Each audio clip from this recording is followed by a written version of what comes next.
What's going on, everybody? Welcome to Always Occupied. We have some new stuff to talk about. So we got this from Lowe's. I think it was yesterday for like $80. I'll post it somewhere. This is on clearance.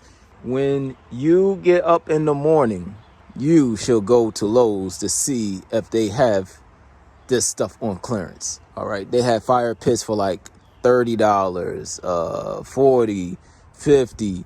This one here was $80. The original price is like $200 or something like that. I even went to Home Depot after I went to Lowe's, and they had something similar to this, and it was like 200 and something. So with that being said, we have got a good savings on this. This is a simple fire pit. You can make your chocolate s'mores or whatever you need to make. Lift up to here,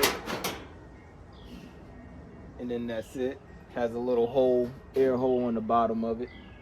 So with that being said, go to Lowe's, look.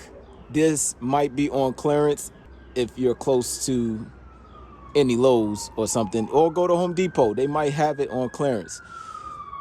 So with that being said, like, comment, and subscribe.